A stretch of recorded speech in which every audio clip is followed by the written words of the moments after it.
ہم میں سے بے شمار لوگ ایسے ہیں جو بتوں کی پرستش کو شرک کہتے ہیں، جو لوگ قبروں کی پوجا پاٹ کو شرک کہتے ہیں، جو غیر اللہ کے نام کی نظر و نیاز کو شرک کہتے ہیں، جو اللہ کے علاوہ کسی اور کے سامنے سجدہ کرنے کو شرک کہتے ہیں۔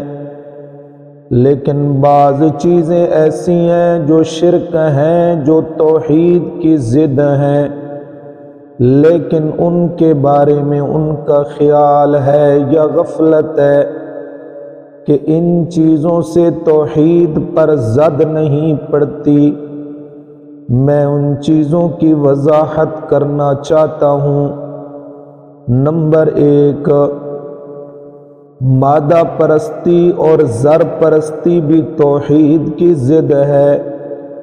جو شخص روپے پیسے کی خاطر ایمان بیچنے کے لیے تیار ہو جاتا ہے، جو انسان مالی مفادات کے لیے اللہ اور اس کے رسول کے احکام کو پس پشت ڈال دیتا ہے، اس کا نام عبداللہ ہو یا عبد الرحمن ہو، لیکن حقیقت میں وہ اللہ اور رحمان کا بندہ نہیں، بلکہ وہ روپے پیسے کا بندہ ہے۔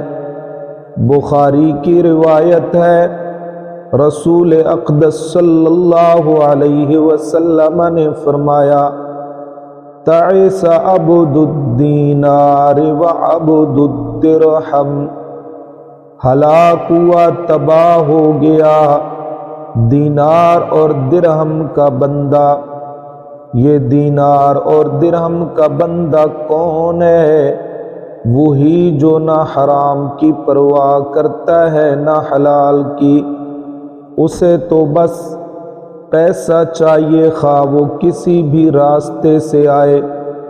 حقوق اللہ ٹوٹتے ہیں تو ٹوٹتے رہیں، حقوق العباد ضائع ہوتے ہیں تو ضائع ہوتے رہیں۔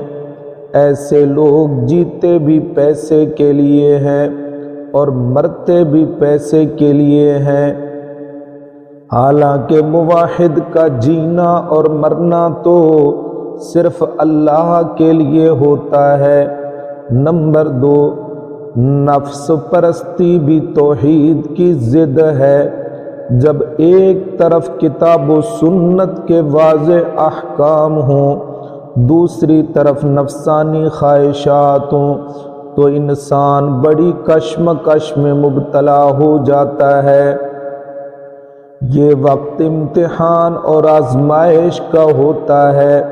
اگر کتاب و سنت کے احکام کو ترجیح دی تو یہ شخص موحد اور پکا مسلمان ہوگا، اور اگر نفس اور اس کے تقاضوں کے سامنے جھک گیا تو اس شخص کو اپنے دعوی توحید پر نظر ثانی کرنا چاہیے۔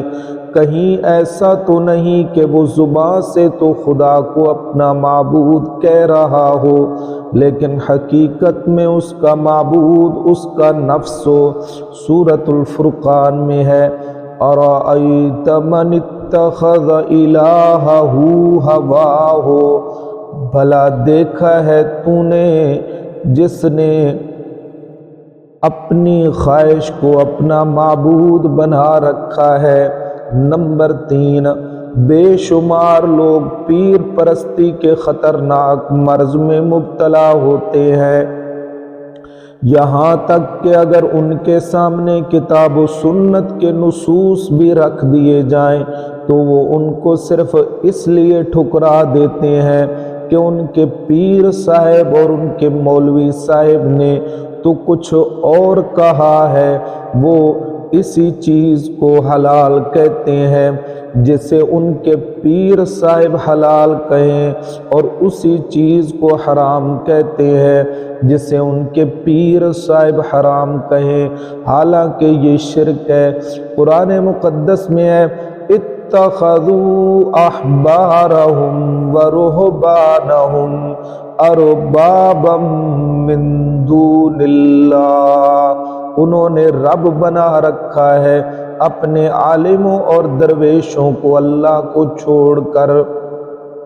یہ آیت نازل ہوئی تو حضرت عدی بن حاتم رضی اللہ تعالی عنہ نے عرض کیا کہ احبار و رہبان کو تو کوئی رب نہیں مانتا۔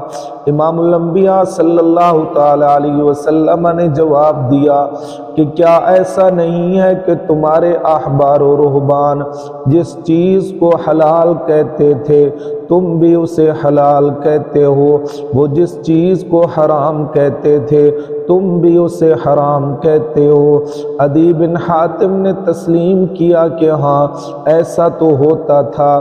امام الانبیاء نے فرمایا یہی ہے ان کو رب بنا